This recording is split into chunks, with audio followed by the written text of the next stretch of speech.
Good. Welcome everyone to the Eureka Springs CAPC meeting, and here in Eureka Springs, Arkansas, the auditorium at 6 p.m.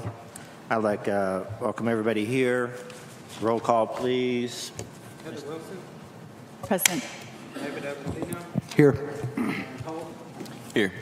Steve Holyfield. Here. Shira Falk. Here. Bradley Tate Green, present. Robert Schmidt. Here. Great. We'll move right to public comments. Do we have anybody who wants to speak besides Bo? Bo Santora. I sent you a list. Huh? I sent you a list. Oh, you did? Andy and Carrie. Okay. We'll just take, okay. You can take care of the calling people up then, Daniel. Just yell at them. All right. All right, this is on. So thank you for giving us a moment to speak here. I appreciate that. We're here today to talk a little bit about the plan, the history. State your name, please. Okay. My name's Andy Boyum. Carrie Boyum. Okay. So we own Switchback Bar 8 miles up the road. So Bike Fest Eureka Springs is coming up in 4 weeks, 3.5 weeks. And this rally became a thing when COVID happened, Bikes, Blues, and Barbecues canceled. We weren't prepared to sit around and watch the traffic from that event vacate this town. We went to every business that had rooms or food or posters or anything about Bikes, Blues, and Barbecue. They had reservations booked. Instead of having them canceled, we built the rally here in Eureka Springs. Bike Fest Eureka Springs, we built a website. We asked all of them to share basically off a little note card that we left everybody. Keep your reservations. Here's a list of the businesses that are going to support you in Eureka Springs. Here's all the other things you can do. You know, don't cancel your trip. Continue to plan this trip. Since then, it's grown exponentially here in Eureka Springs. Bikes, Blues, and Barbecues had a repeat couple of challenges. They moved to Rogers. They continue to work through some things, and we've continued to sort of increase the traffic here in Eureka Springs, which I know also has a positive and for some folks might be a negative impact. What we've done is try to make sure that people recognize Eureka Springs for a destination all year long. We promote Eureka Springs, we always have. We do not expect people to come camp out at our bar. We expect people to come ride the roads, see what's awesome about this area, tell their friends, come back and do it once, twice, 5 times a year.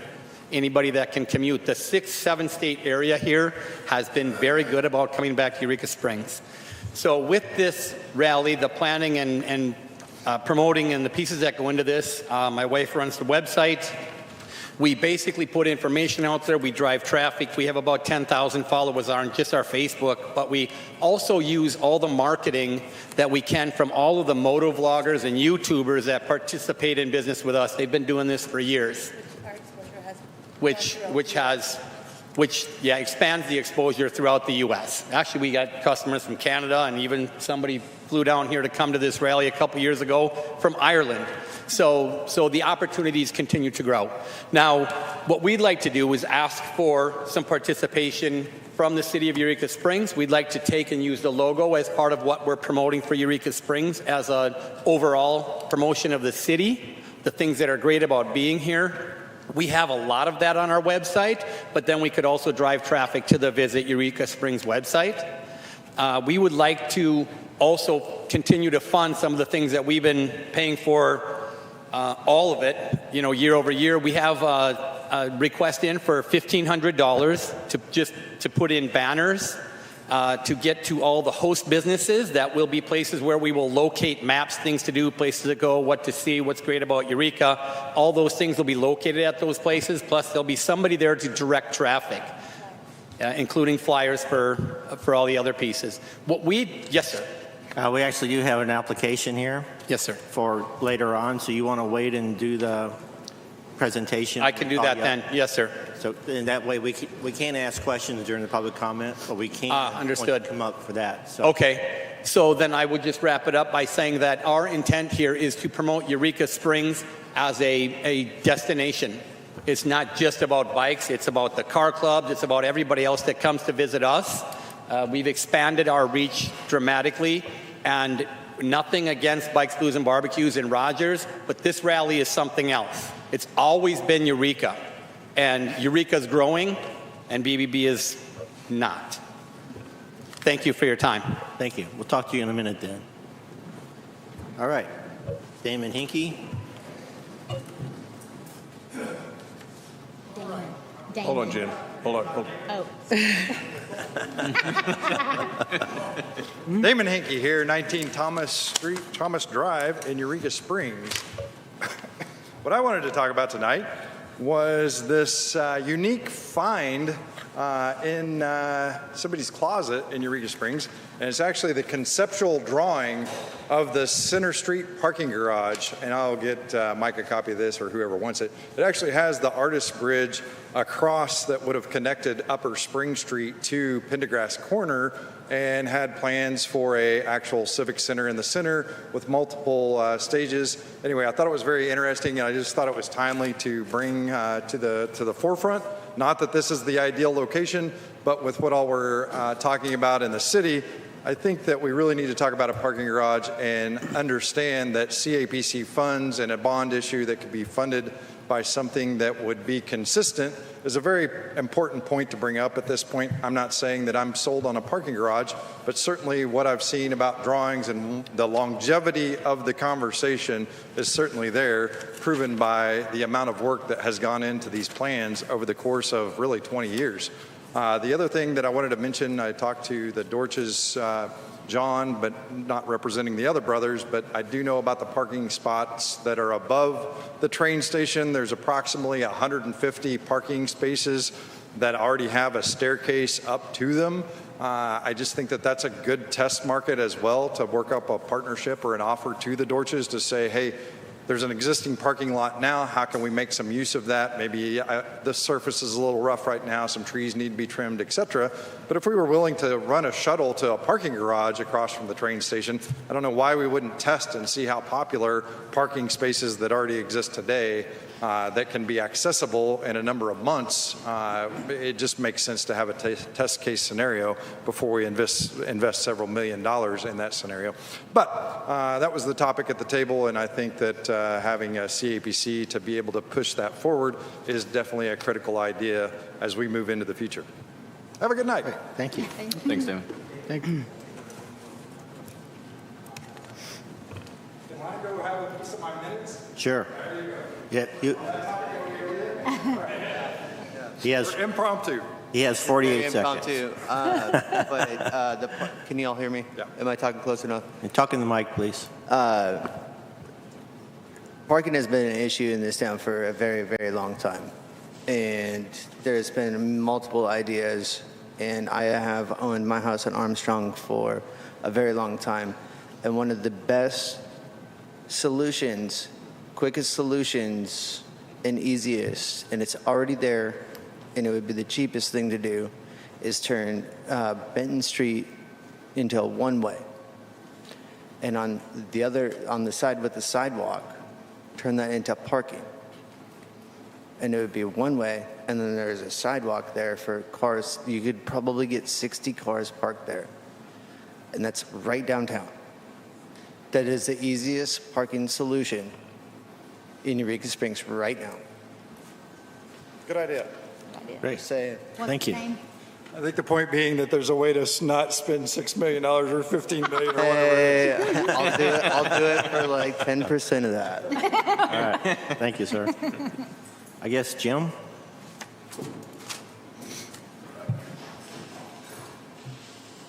Okay, a lot of you already know me. I'm Eureka Jim. I get out there, promote the town 24/7, 7 days a week. I'm basically here to, well, first, I'm inspired by what I see in the background. And I'm mainly here to commend the new blood in the commission, old blood gone, and the great job that the CAPC is doing, if everybody's not aware. Big kudos to Danelle, and where's Janelle? Jana. Oh, she's hiding over there. I don't know if everybody's aware of what they're doing. They're going out and promoting our town on their own time, and I don't even see them at church because they're busy doing our town. So basically, it's kudos to CAPC, new blood in the commission, old blood gone. I'm not going to get into this. Steve's going to handle this as far as doing away with the CAPC, which is stupid. I laid extra copies over there, all right? We do away with the CAPC. We do away with all these concepts. We do away with all these super plans. So kudos to you all. Thank you, sir. Thank you. Bo? Thank you all. Bo Satori, 2 Fairmount. Briefly, I just want to remind everyone that this ballot issue is on November 5th. The CAPC will be on the ballot to be dissolved or not. That's 54 days till voting starts. How do you intend to win the support of the community? More public meetings? We will have merchant meetings, and we will clutch our pearls and decry the loss of this revenue stream, our economic potential. But most of these merchants don't live in the city. They will not be voting. Bo, would you talk in the mic a little bit? Oh, I'm sorry. Sorry. Thought I was loud enough. Most of the merchants don't live in the city and will not be voting. So how do you intend to win the support of the community? Most of the community is sick of hearing about the CAPC, the headlines, the controversies, the money, more money than ever before and nothing to show for it. People are sick of commissioners who repeatedly declare that this commission is autonomous and answers to the stakeholders. You don't have that many stakeholders to vote. So how do we intend to win the support? Past 5 years have been dismal, lots of problems that are resolved, and as Jim mentioned, we have new blood. I'm very excited about that. I see lots of potential here. It's a good time to begin anew.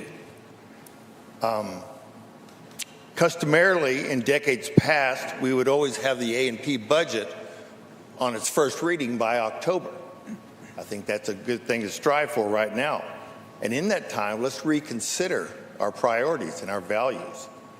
People would like to see more cash reserves in your budget.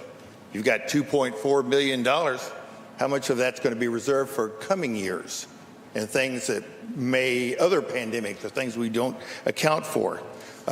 You mentioned a parking garage. We've talked about that for over 40 years. But in order to get that passed, you'd have to have a bond issue, which the city votes on. See, we're back to realizing that the C and CAPC are the citizens. So if you want their support and not dissolve this commission, you have to earn it. If you want them to vote on bond issues to build things, then you're going to have to rely on them. So we need to look at reserves. The Parks Commission was created in 1980 to be an avenue for this commission to put money into beautification of the city. And they're still doing it. They've got 2,000 acres to work with. So you might want to consider them in your budget. We've gone from money going to Florida to going to Arizona. It seemed too easy to have an ad agency spending all of our money. We've gone through years when we didn't have one. We did it ourselves. We did more advertising, we saved more money, and we had plenty of in-town talent.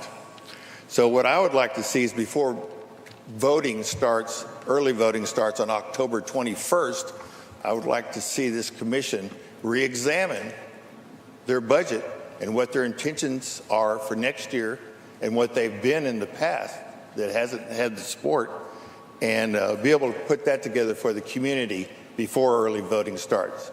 And that'll be how you win the support of the community. Thank you. Thank you, sir. Anybody else want to speak? All right. Is there a Larry and Debbie? No, they spoke first. Oh, okay.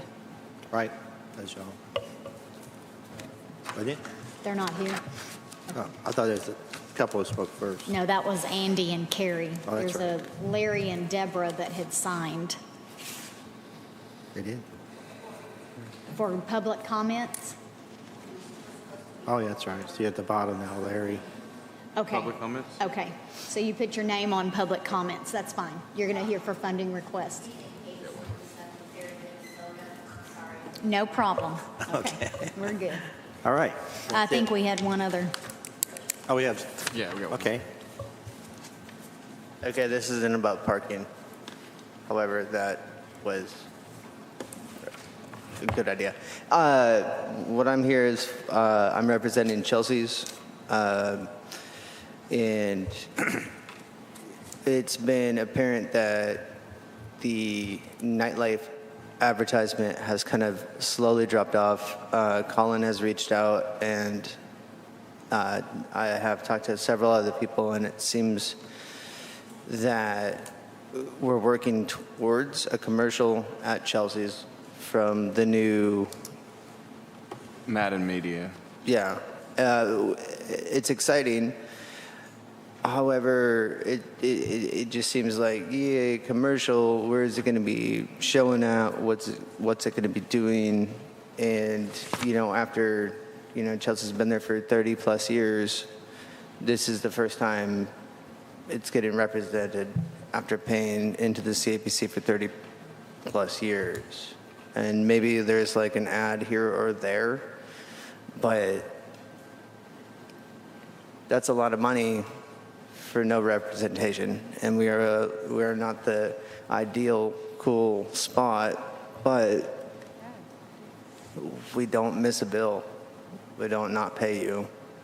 So why these new bars walk in? Sorry, but it's like all of a sudden, like this new bar and this new restaurant, it's like, hey, they're here. Check this out. This is our new spot. And it's like, what's going on? Where has our representation been? I mean, we drop in thousands and thousands of dollars every year. If we could just take our money back and do our own advertising, I think we would almost be better off. Now, for the city, I don't know. I don't like the idea of dropping the CAPC. I think our city needs you guys, but from the people that are grinding and doing the work to make the money to have the CAPC, I don't feel represented by you guys. And that's all I have to say. Okay, thank you. What was his name? What was his name? Anybody else? That's it. Last call. All right. What comments over?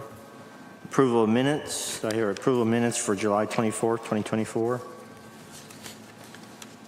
Motion. I'll make a motion to approve. Second. Shara made the motion and Bradley seconded for approval of the minutes for July 24th, 2024. All in favor say aye. Aye. Aye. Motion carries. Thank you. Financial report. Okay. Again, we're in a bind, but what we do know right now is that on our agenda this evening, I'm optimistic that we'll be able to go ahead and move forward to having a finance director that can dig back into our programs, take a look at our accounts, update them, get them to where they need to be. I'm being, tapped by media about our HMR numbers, and unfortunately haven't been able to give them an accurate number at this point. However, I'll tell you what we know, and I'll tell you how all of this has transitioned. We were finally, and we did this last month, get into our checking account, which we couldn't do, but now we can. We learned that we couldn't pull an e-statement yet. We will have that privilege by August 31st. So I'd love to be able to show just a statement of the accounts to you. I know right now that we probably have close to $50,000 to $60,000 in deposits to add to the numbers you see here right now, just because of the fact they've come in very quickly as they do this time of the year. But right now, I gave you an overview between July 24th and yesterday, August 27th. Right now, in our money market account, we have $1,625,504. In our reserve account, we have $305,686. And in our overall operating account, $72,925, for a total of $2,004,000, or actually $2,004,116 in the bank right now. We're down a little bit, but again, I think we've got somewhere between 50 and 60,000 in deposits to go and add to this number right now. So that's basically where we are. I don't have a big answer for you in terms of QuickBooks. We have been working back and forth with Michael and Tabby at City Hall, and optimistically, they've done as much as they can do right now, but we really need that finance director to be able to go ahead and do the things that need to be done. And I hope we can come up with a decision, a declaratory movement tonight just to do those things. Okay. Thank you. Tourism Director's Report. Page 2, or the next page. You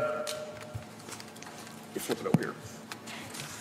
First of all, I do want to go ahead and give a shout out to Jana Kaler for the work that she's done in concert with Daniel Harris and the wedding shows. So Jana, would you please come up and give us an update on group right now? And I do want to compliment them this morning. They said, we've got a surprise for you. I was in kind of a weird mood, and I came downstairs and I looked at this and I went, wow, that's pretty dang cool. So this is what we have been working on very hard, and I've got to give Jana a tremendous amount of credit for her vision to be able to put this together. Thanks. So what you see behind you is kind of the vision, and it's come to fruition, and it's kind of nice to see that in vivid color, promoting the city that we love. We've been hard at work promoting wedding shows because we had a cry out from our wedding community and wanted to pursue more for the wedding venues. So we have participated in 2 wedding shows. The Arkansas Democrat Gazette sponsored a show in Little Rock, which hosted over 300 brides-to-be and their entourages. We also participated in the Northwest Arkansas Wedding Show in Bentonville, which hosted over 150 couples. We had a raffle at each venue and raffled off a basket that included things like dinner certificates, passes to different parks, attractions, and a hotel stay. We gathered over 300 contacts at these shows, marketing Eureka Springs not only as the wedding capital of the South, but as the perfect getaway for any occasion. So we promoted anything from shopping, girls' weekend, anniversary trips, quick getaway, you name it, we promoted it, and have a contact sheet with over 300 contacts now. I went to the Going on Faith travel show that was held in Branson. This show was a faith-based travel show. I connected with over 50 travel companies from all over the United States, talking to them about why they needed to bring their travel groups here to Eureka Springs, Arkansas. As a result of this show, I have already helped in coordinating travel for 7 tour companies for multiple night stays here in Eureka Springs, 3 of these for the 2024 season and the rest in 2025, with an estimated spending of $10,000 plus more a day for a tour of 50 plus people. So you figure 7 tours already booked, that's $70,000 or more. The new booth set up behind you is going to be what we use for when we go and do travel shows and marketing.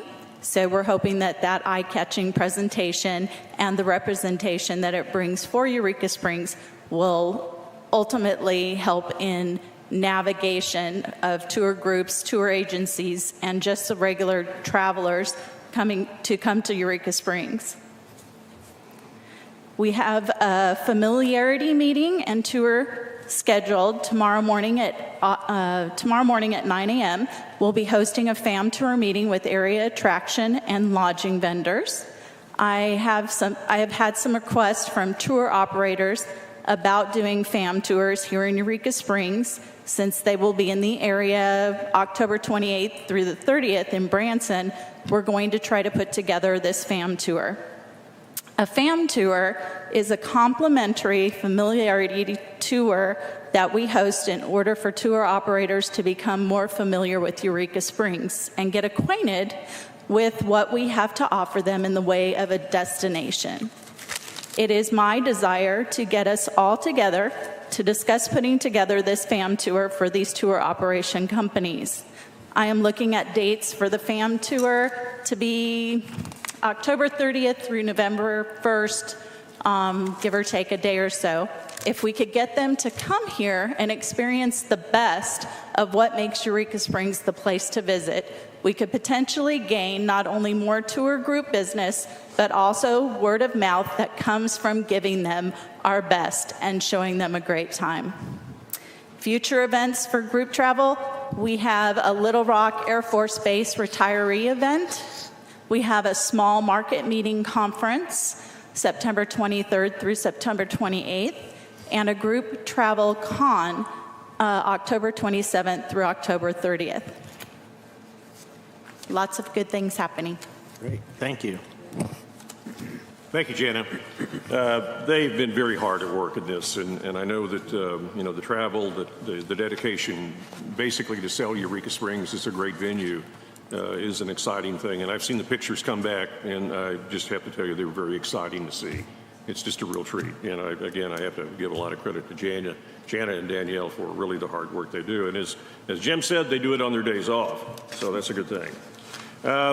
During the month of July, we had a pretty big jump, again, in our metrics. I'm going to go ahead and go over some of these for you just in a moment here. I'm going to share some other things with you, too.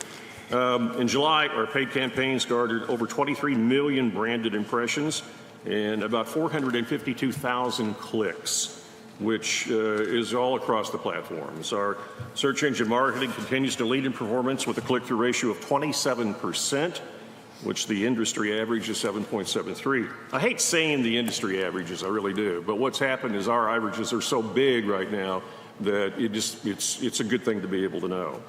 Our paid and organic searches continue to lead user acquisition to the site, both growing sizable year over year. Site visitors continue to be engaged, spending at least a minute on the majority of the pages they visit, which, we look at those things, and if they go here for 3 seconds, we don't have them, but if they're for a minute or longer, we've got something going on.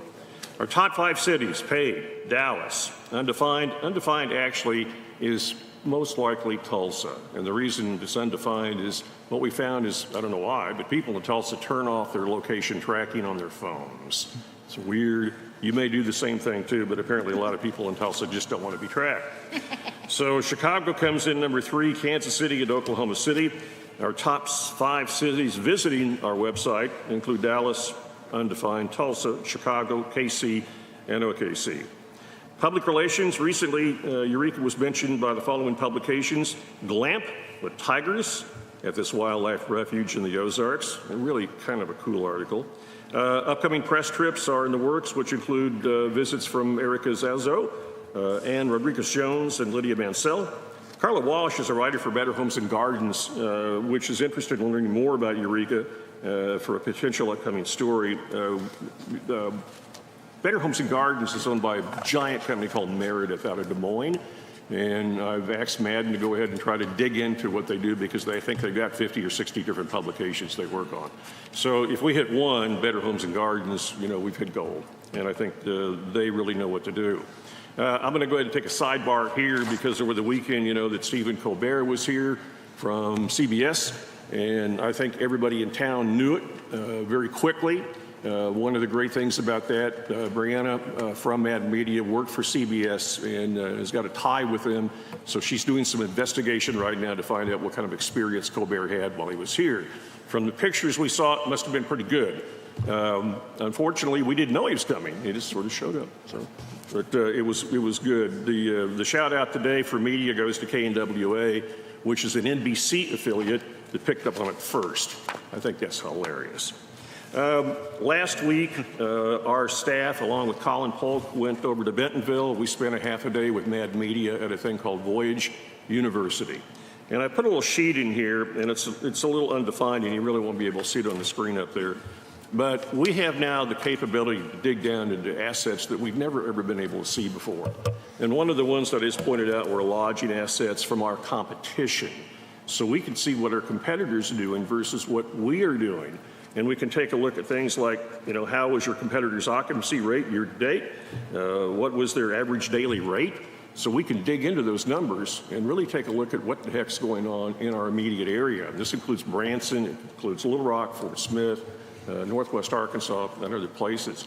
I think it's really fascinating that we're able to do this right now. One of the other things we were able to see is the media utilization by these organizations. We can take a look at, for instance, what Branson's running on TV. We can pull that up and see it. And that was one of the reasons that we transitioned over to OTT, what we call over-the-top media, to get our visual video online so that it would be broadcast in Kansas City, in Kansas, the state of Missouri, Oklahoma, and obviously here in Arkansas. So these are great numbers. It's an extremely deep program, and we are literally in our infancy. I know, Colin, you may want to comment on it, but it's an eye-opening experience. Yeah, it's you can really dig into everything from our website matrix to where people's phone data puts them in town almost. Obviously, there's no personal data involved with it, but it's a interesting program to play with. Madden has sent us the initial work from the late July video shoot. We're taking a look at some of the raw footage right now. We really don't have a comment on it yet. We're anxious to be able to show you some of that stuff as they put it together. We're going to make some recommendations to them, but we'll be able to go ahead and preview that stuff very shortly. There was a tremendous amount of content taken and a lot of assets from all over Eureka Springs. So there's a little bit of everything in the work that they did. But it's not ready for prime time by any means. 77th Annual Folk Festival is around the corner, 6th, 7th, and 8th. I don't know what our official count is in terms of the Ozark Mountain Daredevils, but I think it's probably well over 700 tickets right now. It looks like it's going to hit the 800 mark, maybe more than that. The Elders play on Saturday night, but we've got so many activities that have been planned. Nancy Paddock has done a marvelous job. If you see Nancy, please congratulate her. She's worked very hard on this. She's done about 6 or 7 interviews. We are on television in Northwest Arkansas right now. We're on radio locally. We're on radio in Kansas City and also in the Northwest Arkansas market as well, promoting this. Print, tremendous amounts of posters have been put up all over the region, and just by the initial activity we've had over the past few days, people complaining about not being able to see their tickets, we know that people are coming. So this is a good thing, and we're very excited about it. One of the other things that's been very successful, weather permitting, has been the Basin Park Music Series, and I made sure you all had one of the upcoming schedules here, and for the people that are here, please pick up one. Ron Sumner and Danielle worked very hard putting this program together for 2024. It really has done a great job of bringing some really outstanding musical groups up to Basin Park. The weather has not been nice to us, however. So last month we made a trip to Granger and picked up a big 48-inch industrial fan, and we're trying to go ahead and circulate some air down there. But for 2025, we're going to take a look at maybe helping cool the facility off a little bit more, perhaps with some misters, and I would love to put some colored flies up there that are triangular and just kind of block the sun coming down. And we've had some initial engineering shots at that, trying to go ahead and see if we can do that, working with parks. We are being asked by our Planning Commission to provide data on a couple of properties and tax payments. This is because of the new city code updates. The codes are coming in, and we're getting some requests to do those things. Initially, the problem, though, has been right now we just can't dig into the files and pull up what we need. So again, our financial director is just really a key element in being able to provide the services we need back to the city. Our calendar of events going all the way through November right now is about as full as I think I've ever seen it. Please take a look at the online calendar. The month of October is going to be shockingly scary because of the Rocky Horror Picture Show, the Zombie Crawl, the Horror Movie Festival. What else? Bilberry, Corvettes, It's Dracula, the ballet will be the 5th of October here at the Odd.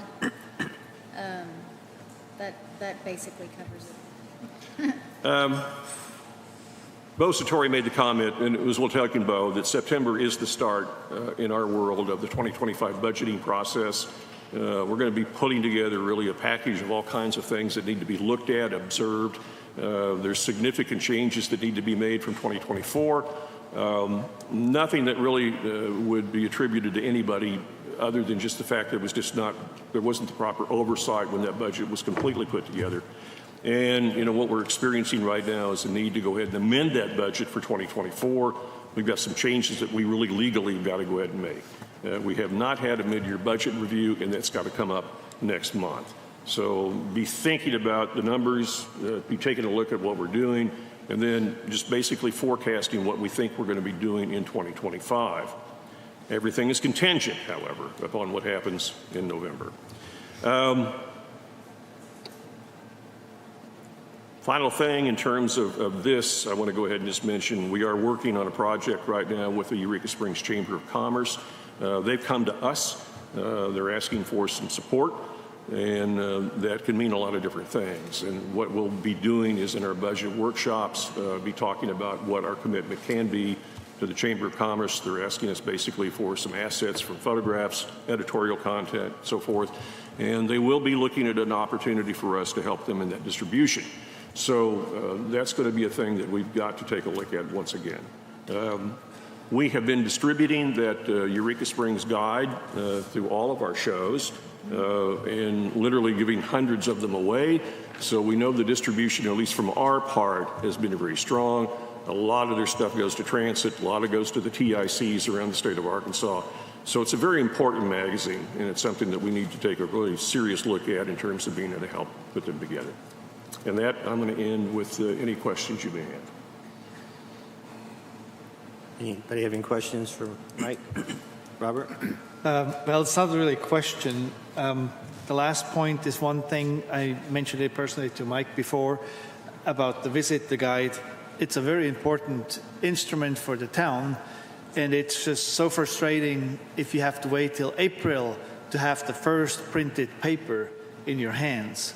So I highly recommend, or maybe we need to check if the CAPC would be the right place to produce that guide in the future and have it ready by the end of the year. And there's no need to wait till April. I mean, I understand if the chamber doesn't have the mean or the manpower to produce it, but somebody has to step up and bring that visitor guide ready by the beginning of a new year, and not when a third or a fourth already is over. What do you think of that, Mike? I think part of our agreement with the chamber will be, in part, that demand. That demand. It has to be published. It has to get out. And I think it's going to take just really the push to be able to do that. On the same token, I know that their board of directors is committed to making that happen. We've had very serious talks about them, and I can tell you that Christy Balthazar is a go-getter. She's very dedicated to the project and very dedicated to the chamber. So I think we have to give them their due right now, but again, our participation with them is going to be contingent upon some conditions of delivery and how quickly it can get out. We really cannot wait until April for a guide like that. So the other part of that too, and I'll say this, in our budgeting process, these particular magazines, such as the Chamber Guide, the State of Arkansas Guide, the NADA Guide, all the guides are going to have to be evaluated primarily because if we do not have the CAPC, these things will not happen. So. Okay.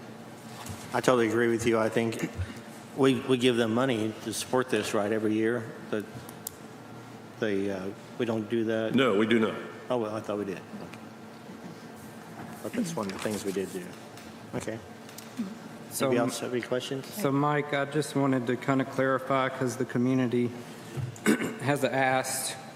specific questions in regard to where do we spend our money? What does Madden do for us? What do they do with the money we give to them? And with your experience, have you seen a difference in Madden versus Paradigm? That would be my first question, so I'll let you ask that one, and then I will continue. Well, yes, and I think the one thing that we have experienced, Bradley, is the extraordinary communication back and forth.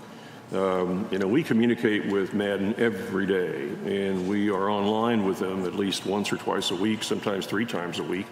And literally, it doesn't take but seconds to get a response from them or any member of their team. I think the other thing that we see is the in-depth research that we get out of Madden. I will say that Paradise was a research mechanism that just was so freaking boring, pardon my language, that it put people to sleep. Madden, on the other hand, is a little bit more lay terms, and it's a little easier to understand what they're doing. The other part of that is, I think, the response back to the mechanisms that we're using, such as Expedia, for example, really show that the dollar value of what is going into those things is value. Now, let me go ahead and answer part of your other question, too. I got your communication, and what we are going to do is recreate a special media page on visiteurekaSprings.com, which breaks these things down. They do exist right now, but they're difficult to find, and I will admit that. But what we'll be able to do is extrapolate that data, put it in a very easy-to-read format so that you can see that the knot is coming up. Outside Magazine is there. What we're running in terms of television is going to be there. The one thing we do need to basically say is that we do not do the same type of advertising we did 5 years ago. We're not running tons of ads in newspapers and magazines.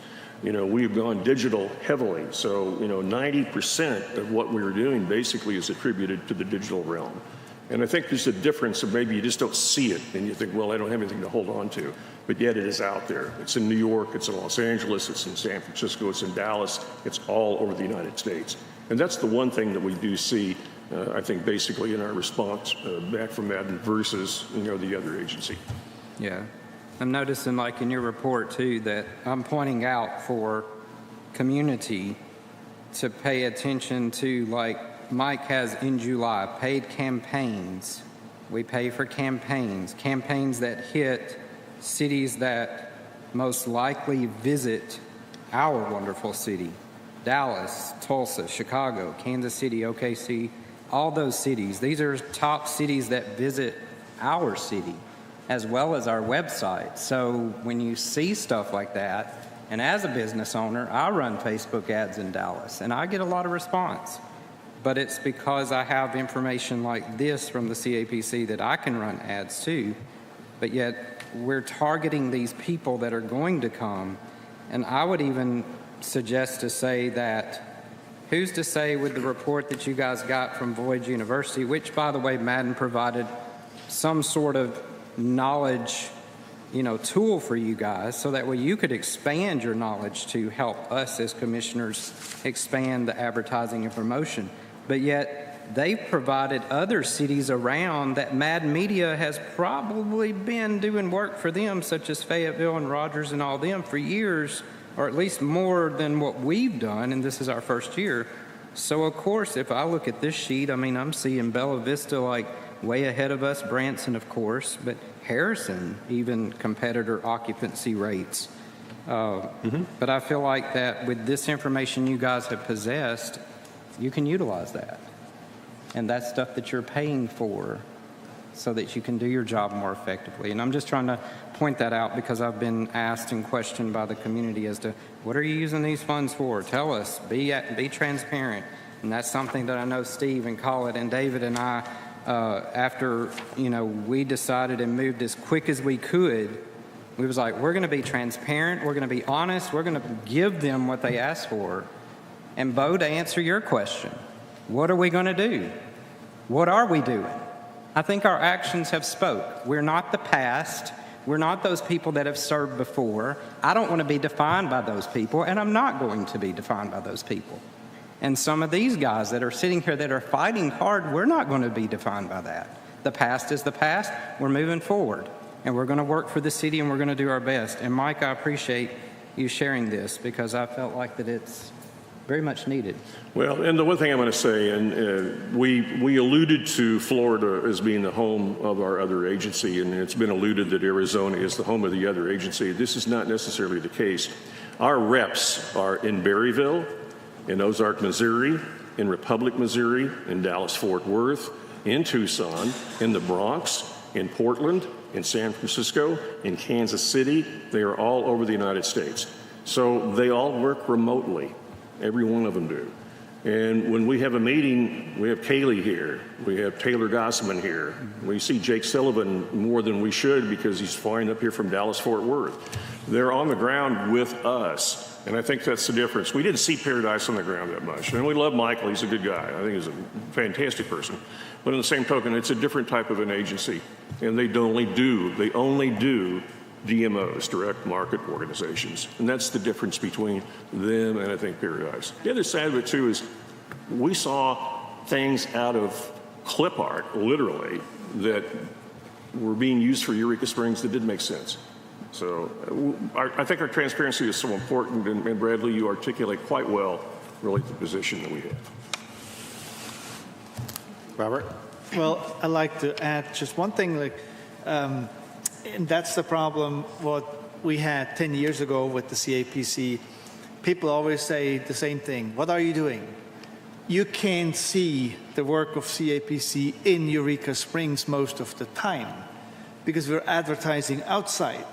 All the ads, all the TV ads, they happen in Kansas City, in Tulsa, in Oklahoma, in Dallas. And if you don't live there, you don't see those things. And the perception of the people is like, oh, you don't do anything. I can watch TV all day long. I don't see an advertising of Eureka Springs, or maybe once in a week. That's the problem. We live here. We don't need to be advertised. You're already here.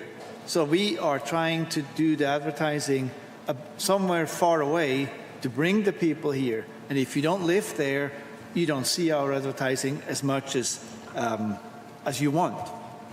I can only look at the number when I see 23 million people had impression, or we had 23 million impressions and 452,000 clicks across all platforms just in July alone. I mean, I hope not everybody will come to Eureka Springs of those people who clicked, because we will be in trouble. But it tells you there's something going on in this world, in this country, and we are recognized, but it will take time, and we just keep working the field, and we'll see more and more.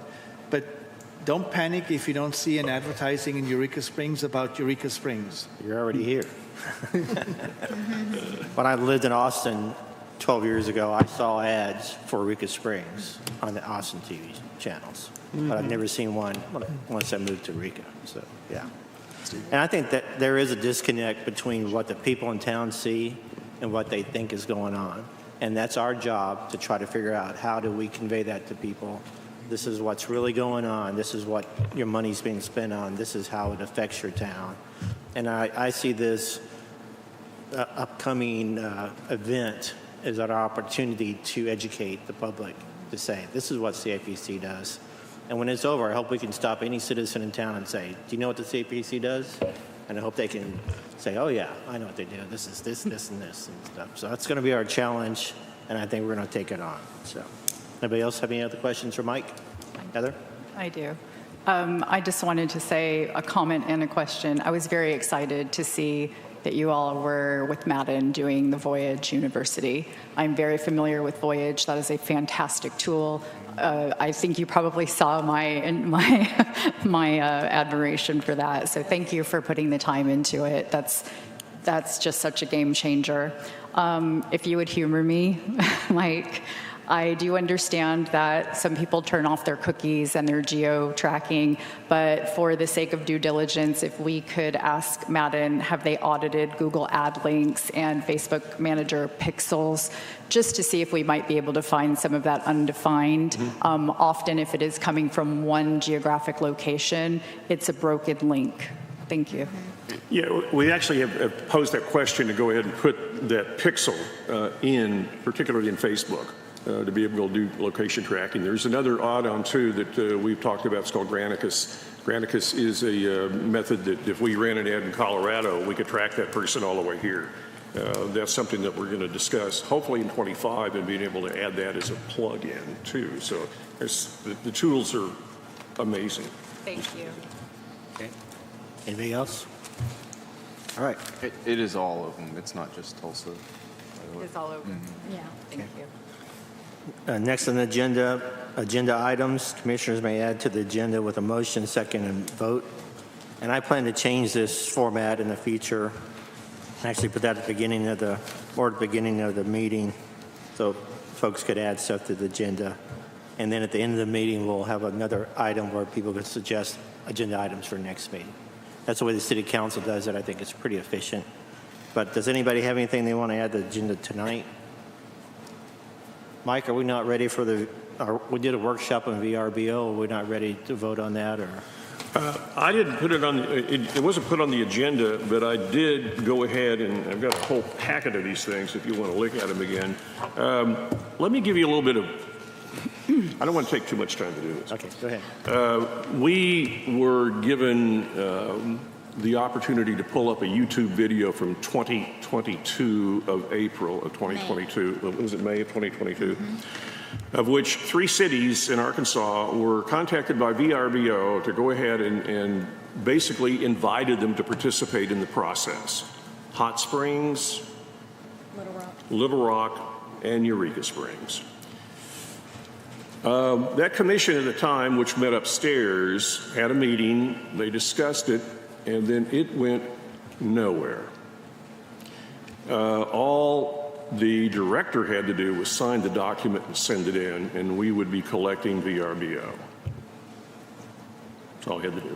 If I'm not mistaken, sorry to interrupt, we were told in the past that that couldn't be done by this very same person wasn't willing to sign it. That couldn't be done? Yeah. I'm not sure why. I remember those conversations because they were with Airbnb and VRBO. They were wrong. Mm-hmm. Yeah. Very specifically, they were wrong. And the guy that was making the presentation was wrong. And consequently, they're not here anymore.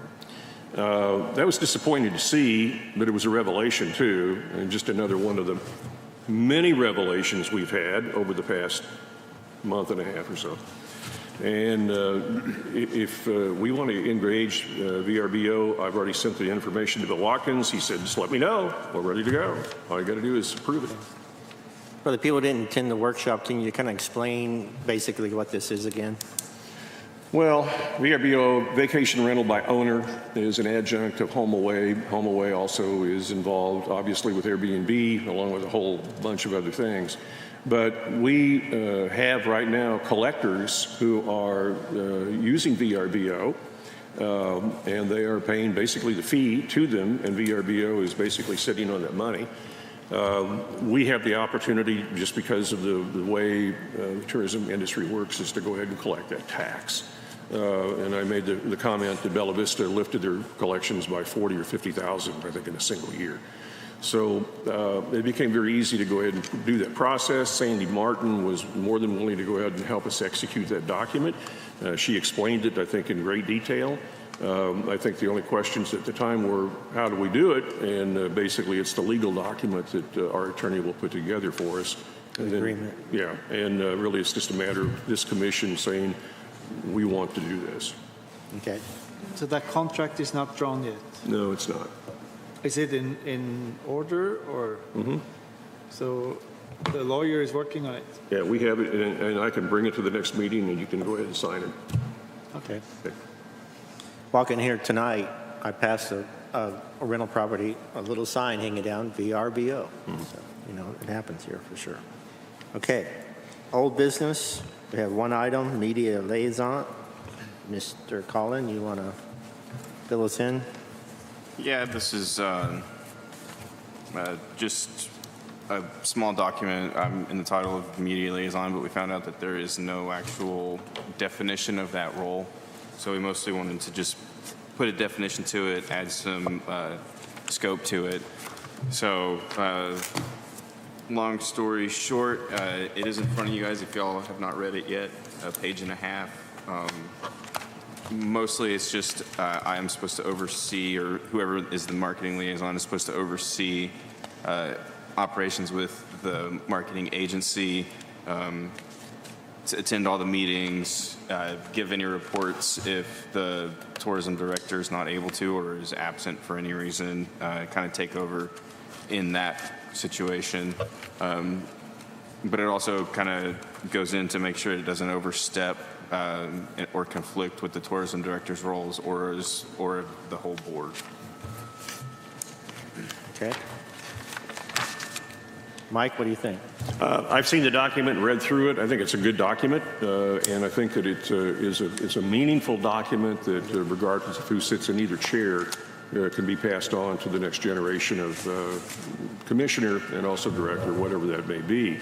I went ahead and sent this over to Watkins just to go ahead and get them to sign off on it because it is a resolution, and they've got it, and I'll probably have that back on Monday or so when Bill Watkins gets back in the office. So it's a good document, as far as I'm concerned. So we want to move forward in putting this in our policy and procedures. And our policy and procedures explains all roles, chair, the secretary, everybody, any role we have that's involved with the commission. So we just amend the policy and procedures to include a marketing liaison from the commission. Do we need just to read it in? Is that how we do it? You can. Yeah. David? Just, I have a quick question. In reading through this, I noticed that it's got like insert name.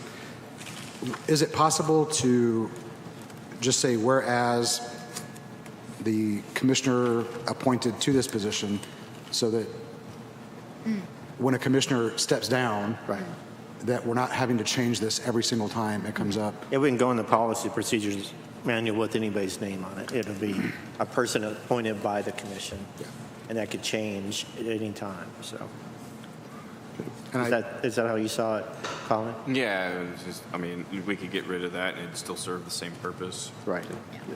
Okay. Good point. Well, we'll do it's part of. Yeah. Okay. Go ahead and read it in. Anybody ready? Everybody ready for this, or we have any questions? You can just say commissioner appointed. Okay.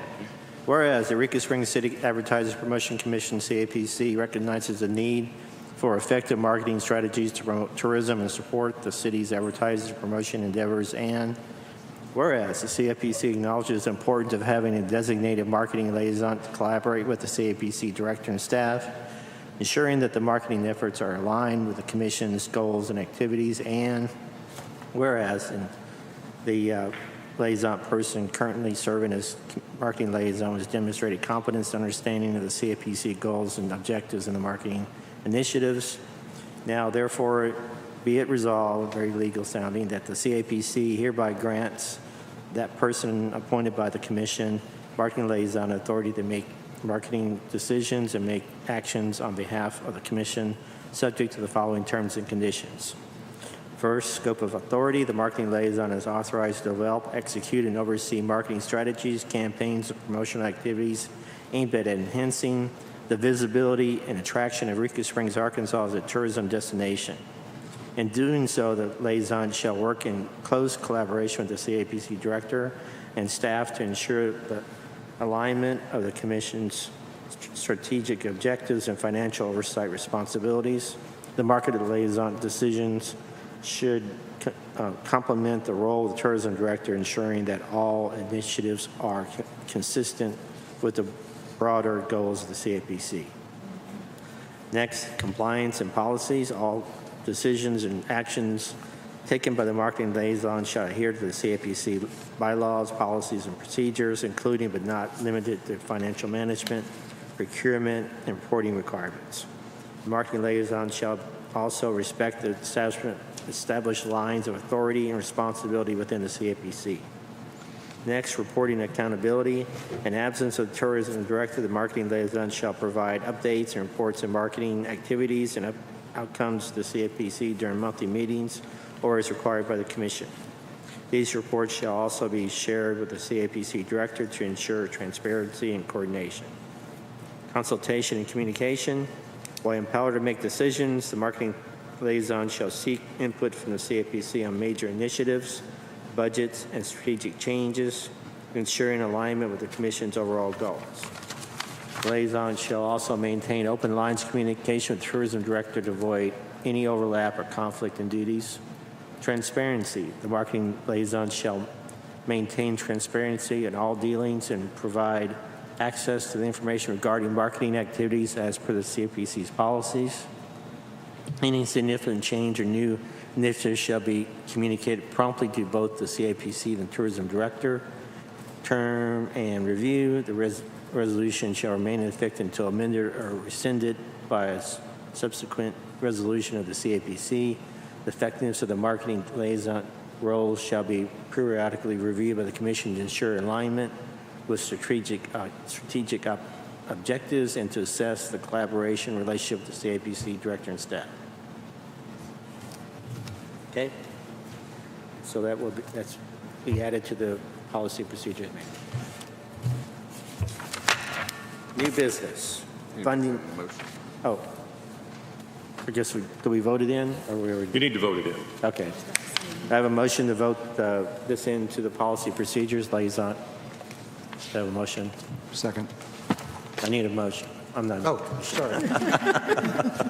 I need a start. It's the anesthesia. Yeah, right. 2 weeks old. I make a motion that we adopt resolution establishing authority of the marketing liaison. Second. All in favor say aye. Aye. Opposed say no. Motion carries. Unanimous. New business, funding requests.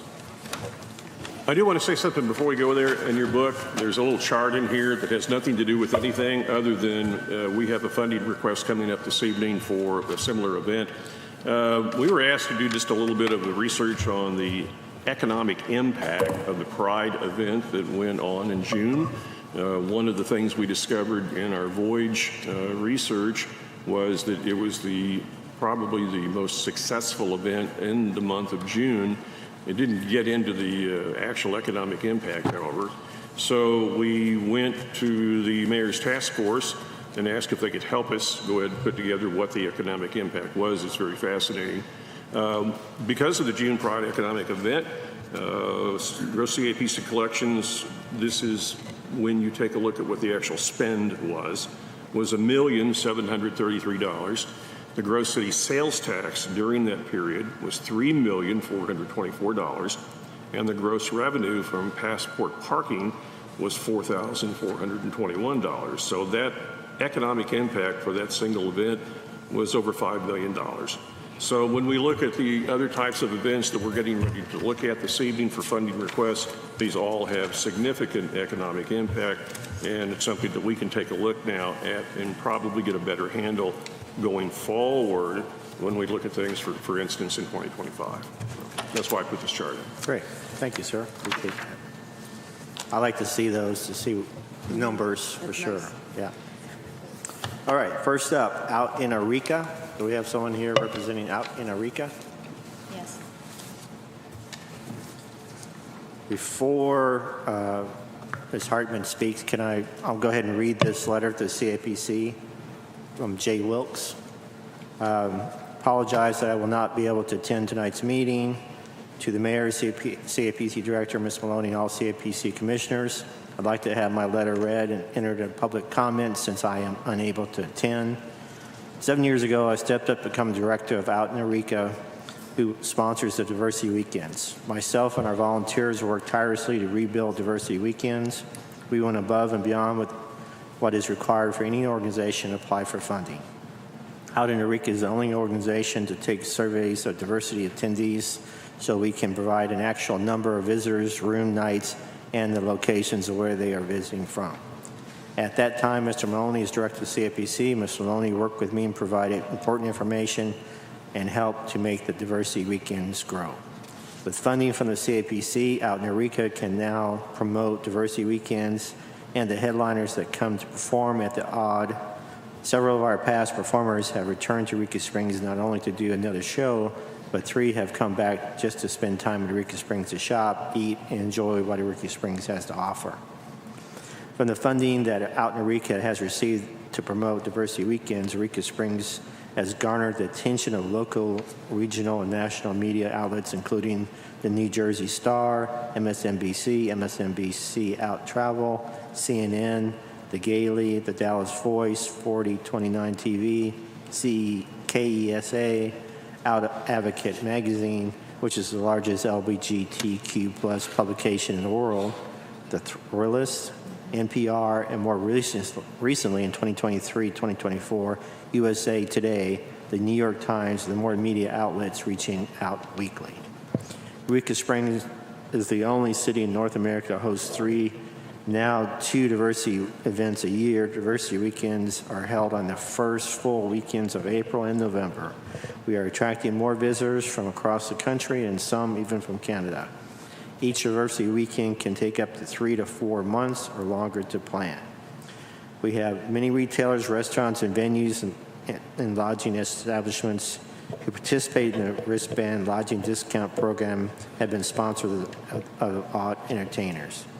Out in Eureka has had many LGBTQIA high-profile entertainers who have packed the odd. I have been personally told by many of these businesses owners that they are seeing an increase in traffic during that used to be dead weekends. The CAPC is a very important organization to every event and every event promoter. The loss of the CAPC would be devastating to Eureka Springs tourist market. I'll be voting to keep the CAPC on August 15th. After 7 years and 3 events a year, I stepped back as director of the Out in Eureka and passed the torch to a new board. I'm excited for this vision that they have planned as the CAPC show the new board out in Eureka the same respect and funding that has been shown to me over the past 7 years. Thank you, Jay Wilkes. I have very big shoes to fill.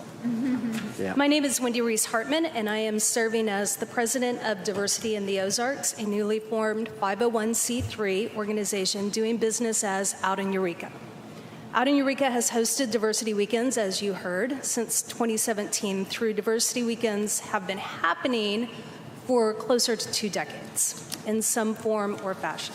Historically, there have been 3 diversity weekends. We have decided as a board to limit that to 2, spring and fall, with the newly formed Pride Weekend by a local business. Our intention with diversity weekends is to continue with community building through social events and entertainment. We are expanding to bring more diversity to those events, as well as education, advocacy, and family-friendly events. Diversity weekends have been for the community, with the community, and by the community. It has been sponsored by local businesses and individuals, as well as assistance for marketing through the CAPC. Our goal is to continue to keep it community-focused and driven. Historically, Diversity Weekend has made a significant impact on hotels, restaurants, shops, and bars on what would otherwise be a slow weekend. We will not be changing the dates. They will remain the first weekend in November and the first weekend in April. We will be hosting our first Fall Diversity Weekend, November 1st through the 3rd. To be completely honest, we are quite literally starting from scratch financially. We are asking for the maximum funding allowance to allow us to market from as close to as an hour away with underwriting on KUAF to as far away as Dallas, Austin, Kansas City, and Memphis in print publications and social media. We would also be advertising the week of the event with the schedule in both local papers, as Jay has done in the past. Are there any questions I can answer? Anybody have any questions? I just have a comment. I'll be recusing myself from this vote as my husband sits on their board. Yeah, I see your husband's name on here. We did run a financial kind of a profile on what the tax impact would be, and I believe it was around $40,000 of income. That basically was 3%. So the overall spend is way, way up there. It's in the million area, 2 million area, something like that. So. Okay. Anybody else have any questions, Ms. Hartman?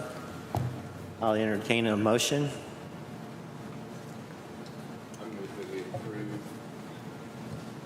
I move that we approve funding for Out in Eureka. I second that. Colin Polk made the motion and seconded by Shira. All in favor say aye. Aye. All opposed say no. And David recused himself. Okay, you got it. Thank you. Next up, springtime in the Ozarks.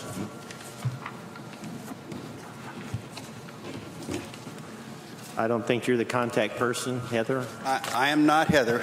Okay. My name is Willie Daniels, and I am the upcoming treasurer for 2025 for springtime in the Ozarks. We have been around since 1977, and we're going into our 48th year here in Eureka Springs. We're, I believe, the largest AA convention in Arkansas.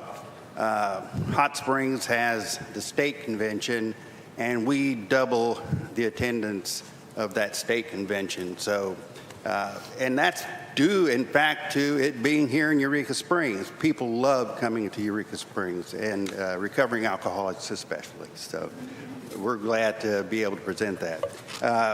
Primarily what we're asking for is help with our website. That's our primary form of advertisement, our mailings, and our banner. And so we were asking for $3,000 to help with that. And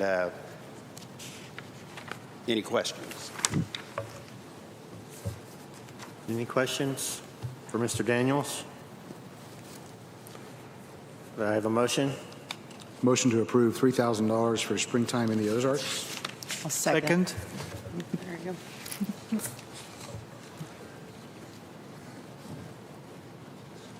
I have a motion from David and a second from Bradley. All in favor say aye. Aye. Opposed say It was no. Robert. I'm sorry, Robert. Opposed say no. And motion passes. Thank you, sir. Next up, Eureka Fiber Festival.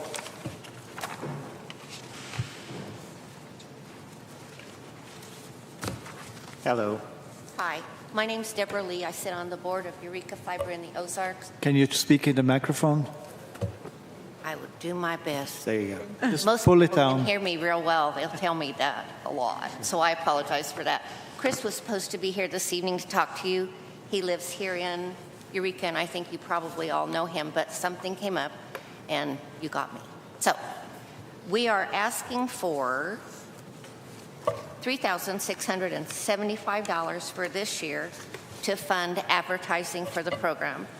With the funding we got last year, we increased our attendance from 500 to 924 attendees. At least a third of those people spent one night or more in Eureka Springs. We had 32 vendors from 10 different states, 34 classes with 210 class seats sold, $65,000 in estimated vendor sales, which resulted in $1,500 in Eureka sales tax, and $11,070 paid out to teachers. I will be happy to answer any question you have. Anybody have any questions for Deborah? David? Not really for Deborah, but for Mike, actually. I remember when this came through last year, and this is considered part of us contributing to the arts, correct? Arts. To who? Arts. The arts. Oh. Do you say parks or arts? Arts. Arts, okay. Why would I say parks? I don't know. I thought you said parks. So, yeah. And is there a line item in our budget for arts? Only through May Festival of the Arts. Okay. But not, for instance, a generic arts line item, no. We Okay, don't because I know that we've provided funding for a lot of different arts groups, and one of the things I hear a lot of is that we don't contribute to the arts when we actually do. Mm-hmm. And that's why I want to make sure, I know this falls under arts, I'm all for it. Wish I could crochet and knit, but I can't. Well, you can come over to the community center. I'll pass. We'd be happy to. I only have one arm right now, so I can't do it. You're just right there, David. Challenge. Yeah, I was just wondering, Mike, if there's a way to, and there's probably not, of putting these events into a line item like we do for parks for what we fund them. I think that's a really great conversation, David. And, you know, when we look at budget for 2025, I think there's a realignment of some of these things. And, you know, another good example is the Eureka Springs Art Museum and how we are able to maybe help them a little bit through some media. We really need to re-examine that. It's more than just one festival, you know, in the month of May. It really is something that's year-round, and it's a thing that we have embraced in previous years in different ways, and we've had budget areas for those things, and unfortunately, I guess they just sort of went away. I wanted to just add real quick, thank you very much for your very detailed application. Same comment. Katie works real hard at those things. I noticed it seems like there's page 2 missing.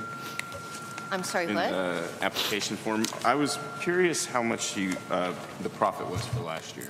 I'm sorry, How much the profit was for last year. It seems page 2 is missing. Last year's profit was $1,566, which was used to purchase portable wall panels, festival merchandise, and catering, so that we had a little more privacy for classes for this year coming. Okay, thank you. You're welcome.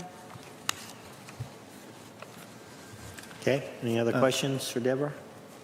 I'd like to make a motion to approve $3,675 for Eureka Fiber in the Ozarks for 2025. Second. Motion is made by Colin, by Robert, seconded by Colin. All in favor say aye. Aye. Motion carries. Thank you. Thank you, too. Before we go to the next funding request, I would like to add something real quick. Okay. We have a market support fund checklist, and I just there's 7 points. They should be followed before you apply for funding request. Number 1, CAPC logo must appear on all graphics. Number 2, broadcast audio requirement. That's for radio stations that it says sponsored by the Eureka Springs City CAPC. Number 3, all invoices due within 90 days of the event. Number 4, 50% of all advertising must occur 1 hour in distance from Eureka Springs. Number 5, the request has been made 2 months in advance of event. This is the reason so we can advertise properly or make sure that it reaches the right people in a timely manner.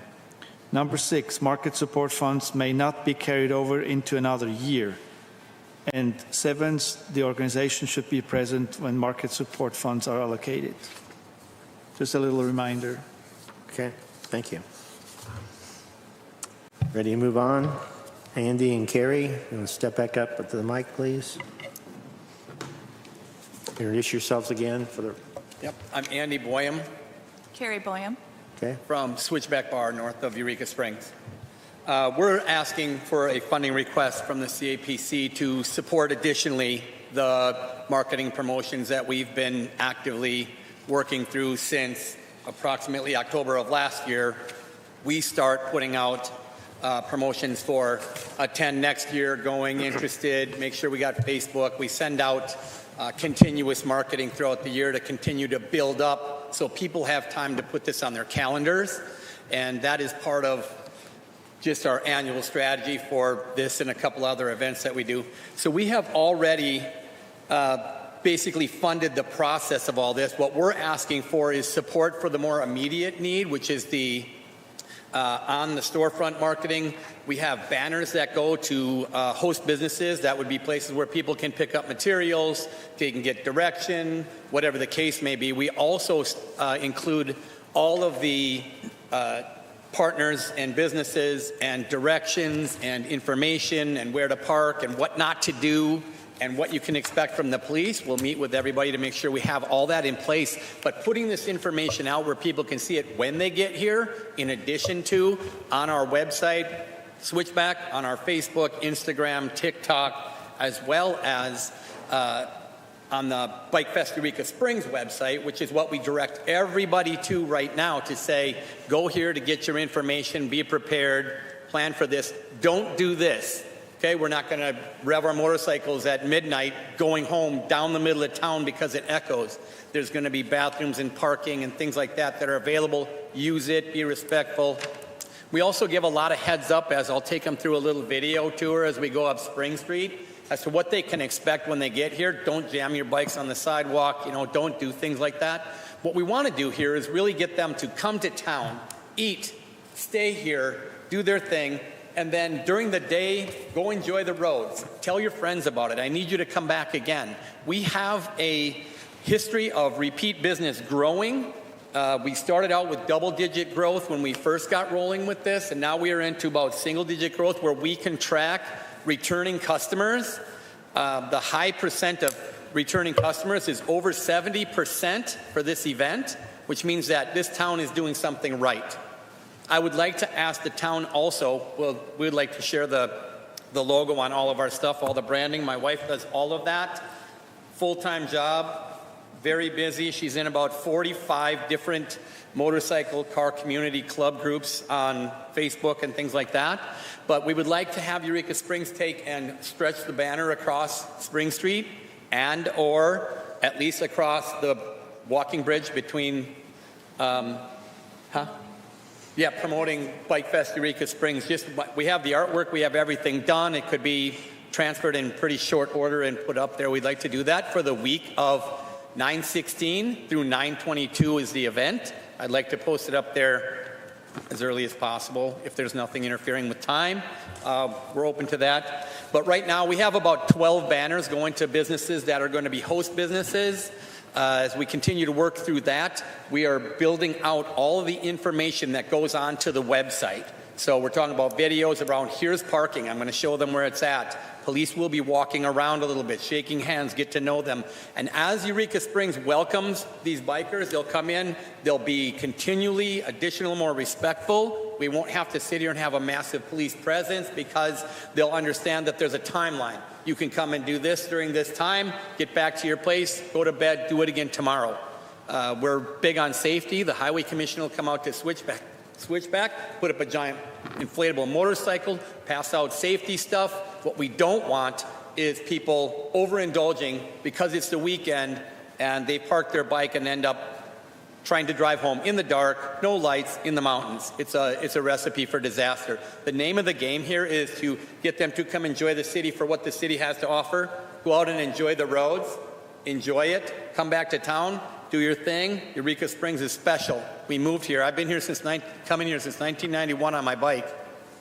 Always coming back to Eureka Springs. Always because it's special. I came here one time in 1991 and I said, I have got to go back. Every year I came back. Every year our group made a trip here. So the return business is the big key. Once they learn and become part of the culture and understand the diversity of this city between car clubs, LGBTQ community, arts, all of this is what makes Eureka Springs special. There's a town where we're from Minneapolis, Minnesota. There's a town not far from us called Stillwater, Minnesota, very much like Eureka Springs, special for different reasons, but it still has the feel. It's still the one of a kind. You can't do this anywhere else. We have some of the best roads in the country, and all we need to do is continue to promote respectful behavior and continue to have these groups come spend their money here. If you look at where your tip money comes from for all of your hospitality workers, bikers are generally the highest tippers. The Corvette clubs are generally not. And it's nothing against them, but this is reality. We measure it. They come to our place.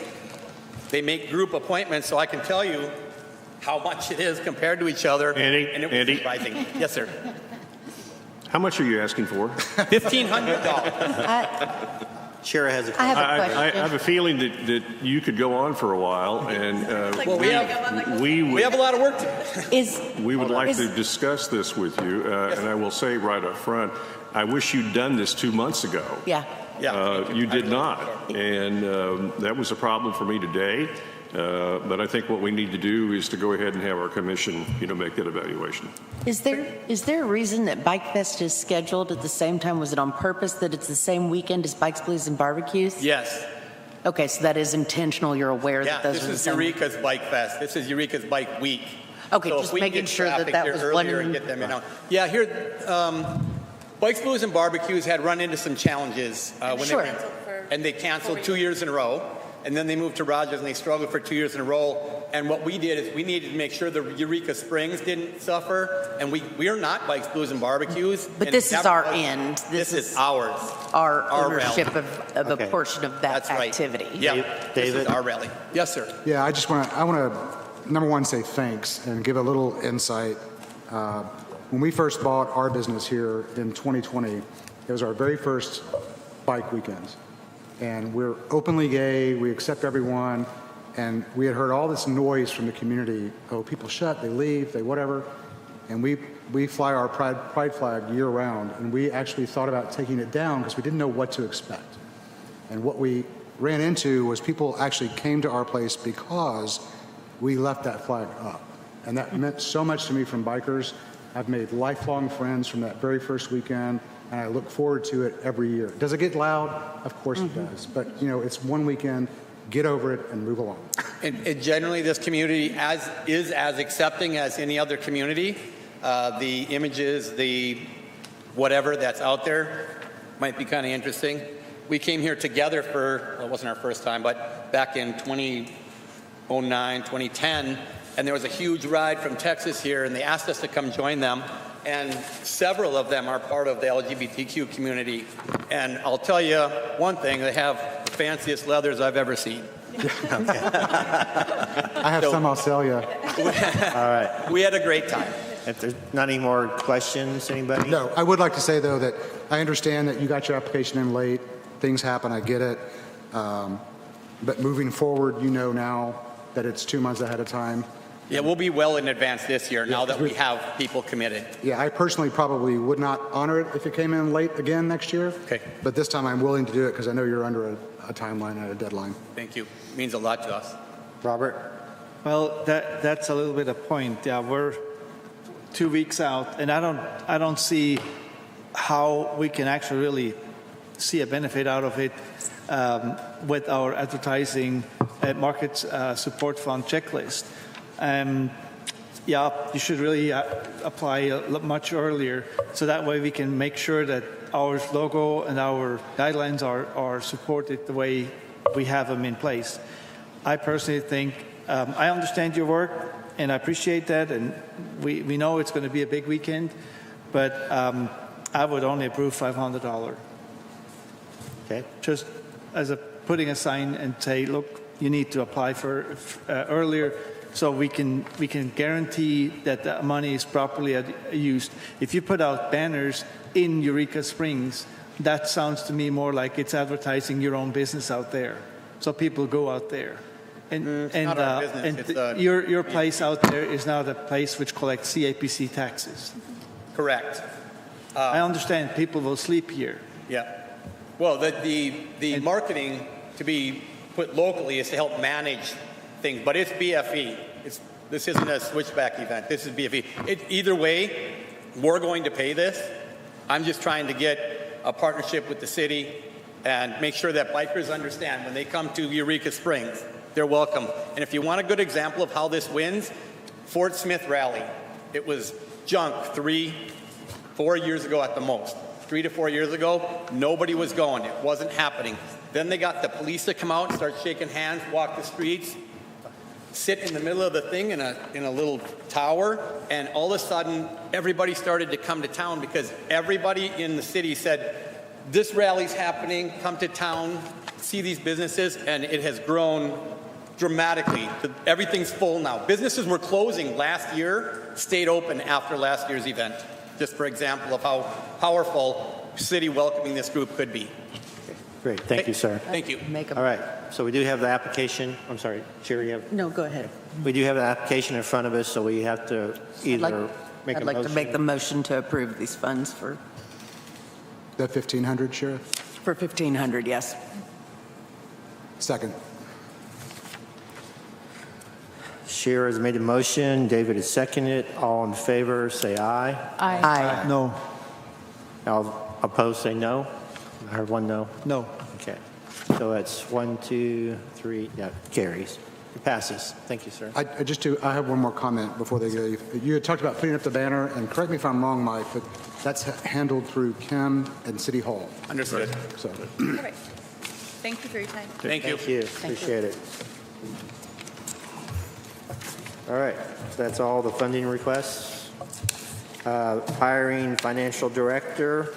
So we had a special meeting about this a couple weeks ago. We talked about the applications we've had and they're pending, and then we also wanted to look into local firms, accounting firms here in town. So we have our feedback about that. Well, the feedback came back. Basically, Colin's report was interesting. Colin, you may want to go ahead and opine on that, sir. Yeah, I reached out to a CPA in town. We talked about having a local one, and they're very interested. However, once looking at the director's application,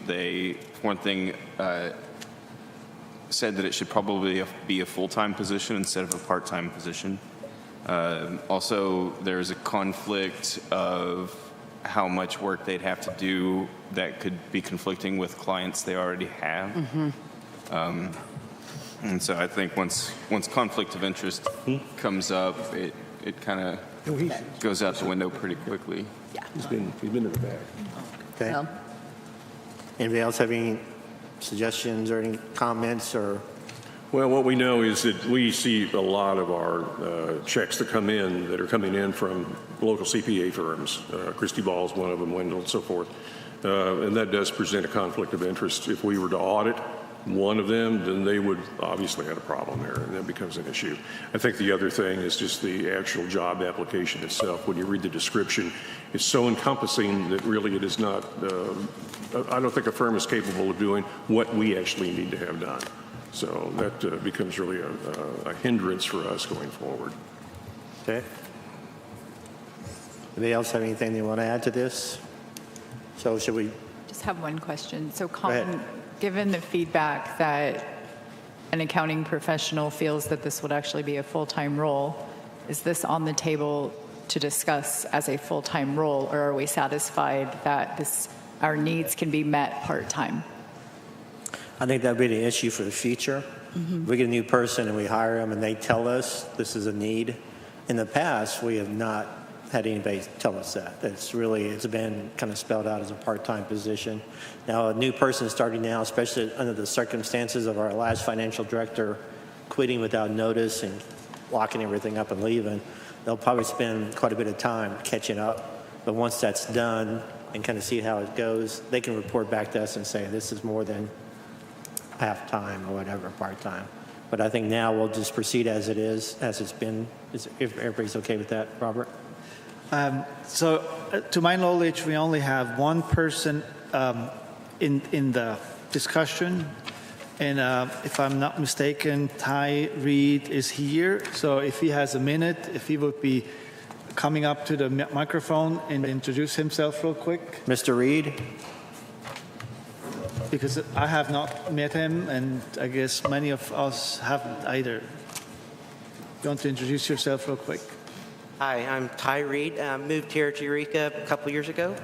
My wife and I have been coming here for years. We just love this town. That's why we had to move here. So I just realized that tourism is vital to this city, and I think the CAPC is going in the right direction, and I would like to be a part of it.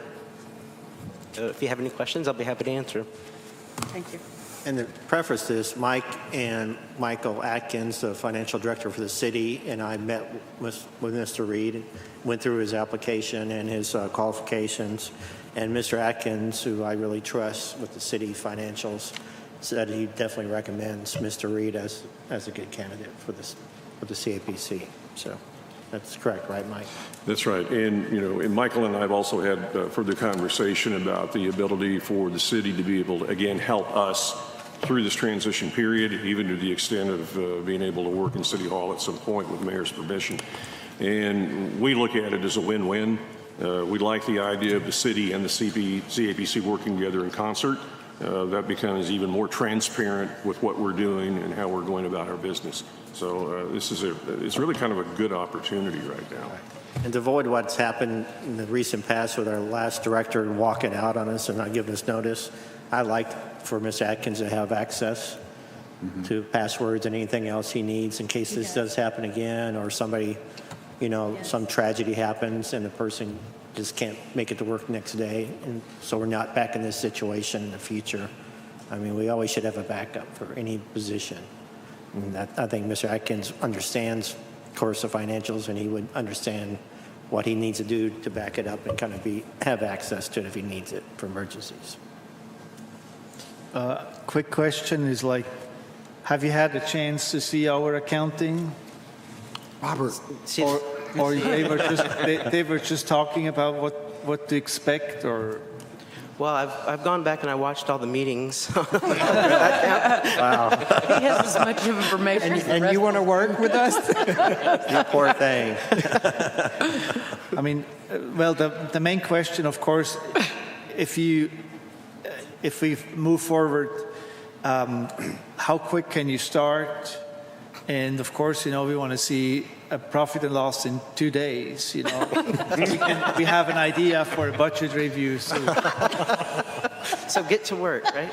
You do have a strong certification in QuickBooks. Yes, I've had many years of experience with QuickBooks.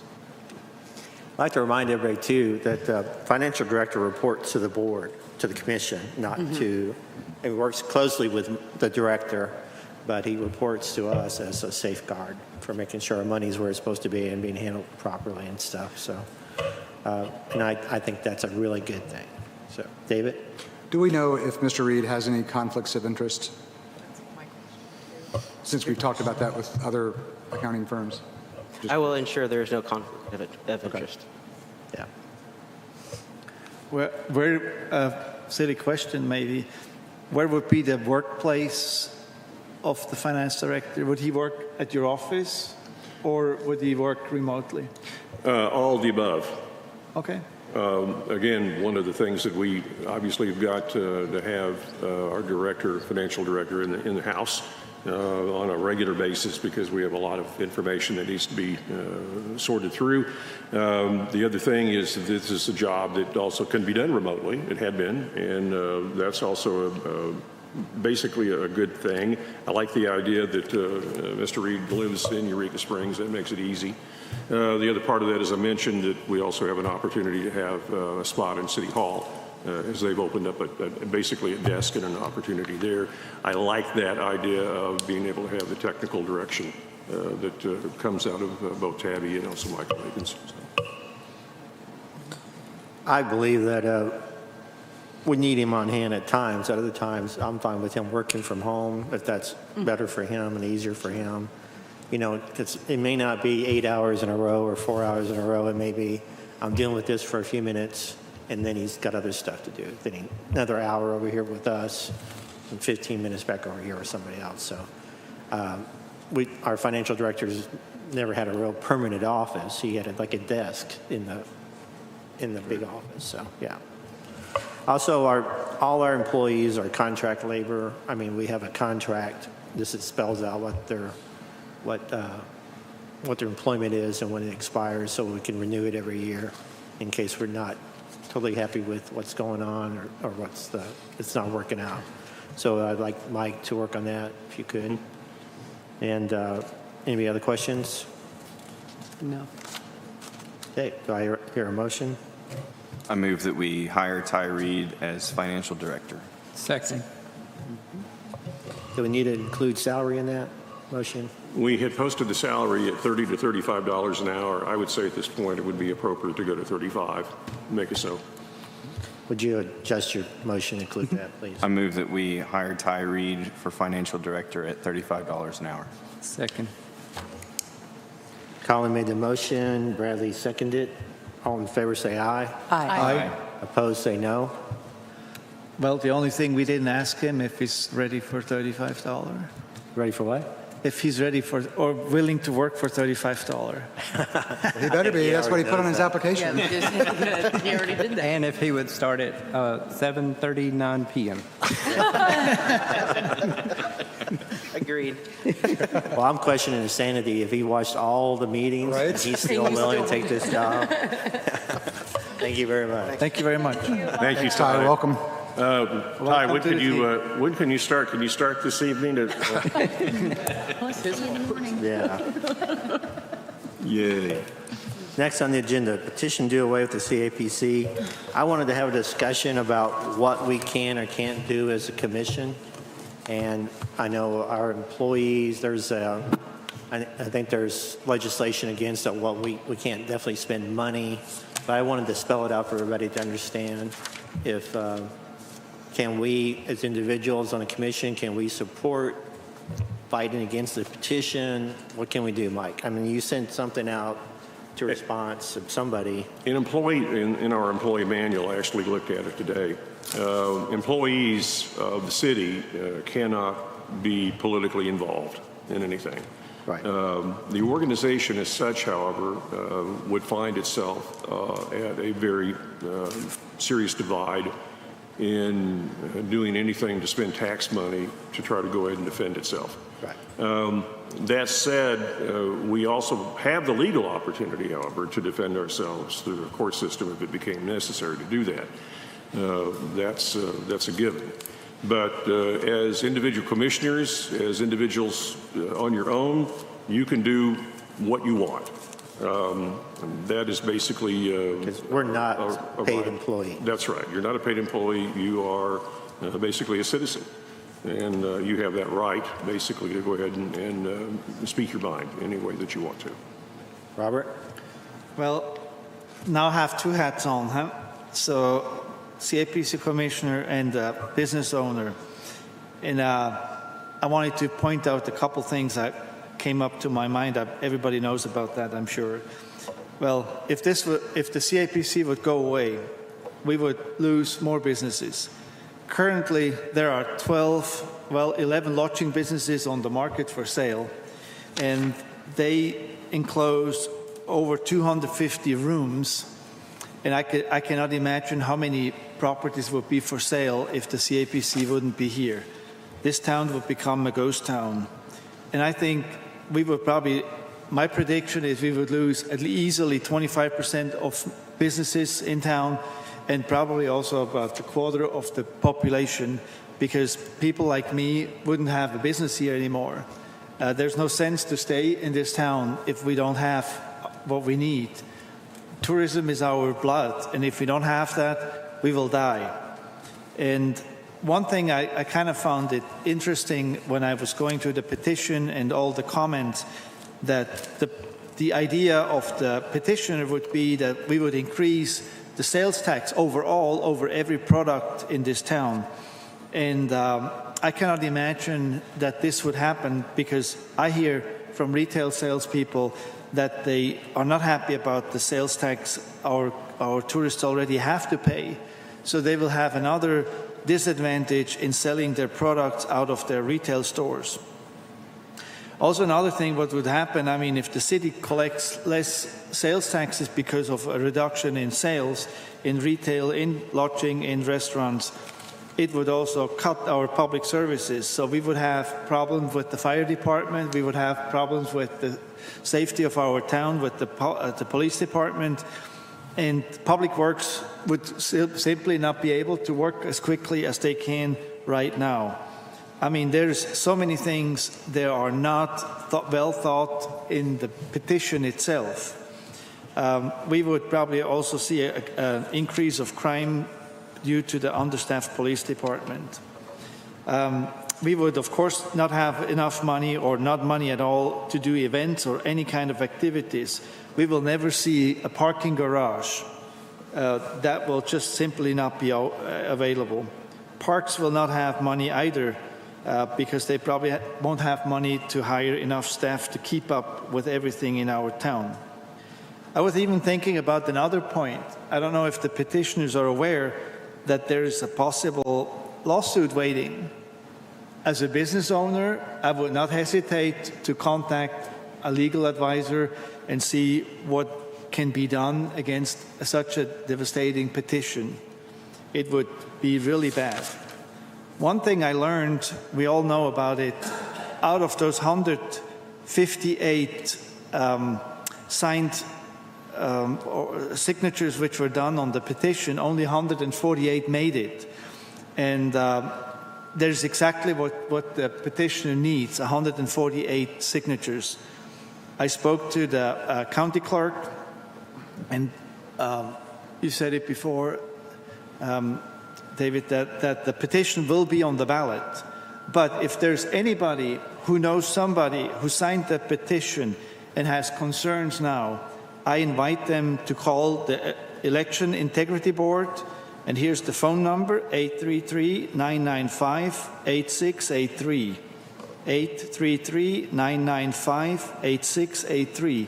And you can explain that you were misled in or misrepresented in that by the petitioner, and you signed something you were not aware about the consequences. And that petition can still be annulled, even though it will be on the ballot, but it would be the same thing like we had a few years ago when Bo Sartori was on the ballot for running as a mayor, but he could not be elected due to other reasons. Same thing here. So the board, the Election Integrity Board, could declare the petition as annulled. Okay. So just do your homework and think about if that's really the right thing to do and get away with the CAPC. One last thing I wanted to add real quick. I made a comparison about lodging sales taxes in about 5 different states, actually 6. And our percentage of 14.375% is absolutely below the average of the surrounding states like Missouri, Kansas, Tennessee, Texas, Oklahoma. The average is 15.56%. So we are less than 1% cheaper. And to believe that the CAPC tax of 3% would create more revenue for the town is completely false. Every town, even, you can go as far as Harrison, you can go to all the places in Oklahoma, Tennessee. Nashville charges 16.25%. Knoxville charges 14.25%. Everybody charges in that 13 to 15% bracket. There are some of them they charge 17%, like Kansas, Salina. I found out they charge 17% sales tax on lodging. So we are not outrageous with our percentage, what we charge from our tourists. And we can simply not afford to get away with the CAPC. The town of 2,000 people, maybe one day 1,500, cannot afford advertising for this town. Okay, thank you. So our role as commissioners, we represent all the people of Eureka Springs, even the ones who support us or don't support us. We're still representing those folks. So I would caution anybody, if you're speaking in a public group, remind them that you're not there representing the CAPC, that you're there representing yourself as a citizen. And I like the fact that other organizations in town are going to take up this charge. We definitely can support them as individual members of our community, but I like the fact that somebody else is going to take up the charge and run with it, and let's support them as much as we can. It's going to benefit everybody if we educate the entire community on what the CAPC does and how important it is for our community. Okay? It is September the 3rd. It will be at the end of the Ozarks at 6 p.m., and it is being put together by the Heart of Eureka. And I can't stress enough, word of mouth is a great way. Tell anybody and everybody. I've called people and said, I heard you signed a petition. Can you tell me why you did that? And please do not, be careful. We have a right to your anger, but do not threaten people or make them feel uncomfortable that they did this. They have the right to sign a petition. And we want our neighbors all to get along and feel they're supported here in Eureka Springs. Okay. Next up, I put this back on here, auditorium wheelchair. As a member of the community, as an advocate for people with disabilities, as a city council member, I want our city and every department, every building in our city to do everything we can to make everybody feel welcome and have accessibility. And we did have just a minor issue come up a few months ago about an auditorium wheelchair platform, and the person requested it actually didn't wind up even coming. But she made a point about once the wheelchair is in, the floor has a slope to it. It's sometimes hard for them to be able to sit there leaning forward. So I would ask, and it's not required by ADA, this is above and beyond, but I think we should go above and beyond when it comes to making sure we're accessible for everybody to use our buildings and attend our events. So I'd ask Mike if he could check on getting this little platform done, and maybe do it like a temporary, something you could just bring in and set up if needed in that area. And we talked about it before. There is another thing, however, that doesn't require that, and it basically is a wheelchair that actually tilts. These are made, they're available, and we can provide those for people so they won't be having to sit at an uncomfortable angle. As you can see, this is raked all the way to the stage, and that is a very convenient and easy way to do it. It costs a little bit of money, but on the same token, we found out that when that platform was put there, it also created a danger situation. Two people literally tripped on it just because of the design, and unfortunately, it just is not a convenient way to go ahead and do something in a theater like this. But a wheelchair that tilts can be made, they exist, and we could get one, and we could actually get two if we need to, and have those available. The same way we've done with hearing aids and other things that have made our, basically our facility ADA compliant. Okay. David? Is this facility currently ADA compliant? Yes. Okay. Yes. Then that negates what I'm going to say. We've gone through it basically from stem to stern, so to speak. And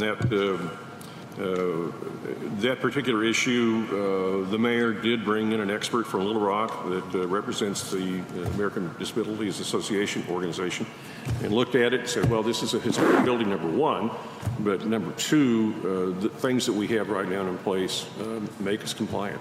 So, yeah. Okay. Thank you.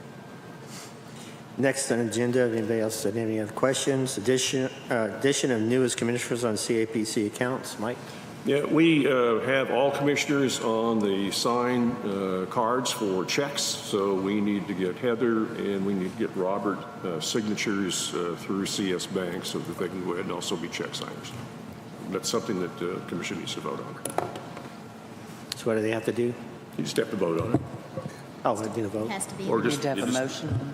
Is there a motion? Yeah, I make a motion to add Robert Schmid and Heather Wilson Vincent to the Cornerstone checking account for CAPC. Second. David made the motion, Colin seconded. All in favor say aye. Aye. Opposed say no. Motion carries. Okay. That's it for our agenda. Commissioner comments. We'll start with Heather. Oh, Bram. I thought I'd be last. I just wanted to thank the commission for welcoming me, Mr. Mike Maloney, Mr. Mike, for guiding me. After the June 26th meeting, several members of the community approached me and asked me to apply for the CAPC. So it is with a little bit of a heavy heart that I say 3 of those community members have been very vocal in pushing forward the abolishment of the CAPC.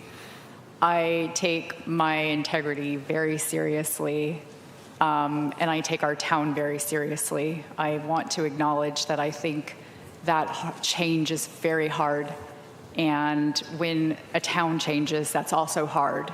And so, as you said, we also need to greet some of this with a bit of understanding that people are grieving for a time that once was, and just go forward, look forward. I look at Eureka Springs as this beautiful storybook. We are all our own chapters. Some don't want to hand those pens over, so I just remind them, please share, keep an open mind.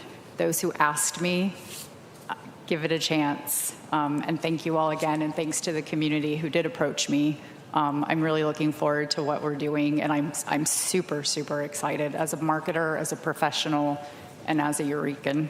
Great. Thank you. Welcome. David? Yeah, I want to, first of all, welcome Robert and Heather. I think this is the first time since I've been on the commission that it's been fully staffed, Yeah. which is incredible.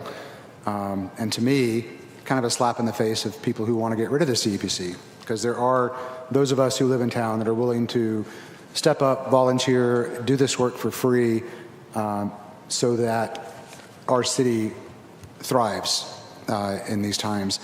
And to echo what Robert said, which you said very eloquently, and I appreciate it, people need to think of this tax in a downhill snowball situation. You get rid of the 3% CAPC tax, we lose visitors. When no visitors are coming, we have no advertising. We don't have the money for advertising. No public funding for events. Probably zero entertainment in the auditorium. Zero entertainment for music in the park. No funding for festivals or nonprofits that serve our cities.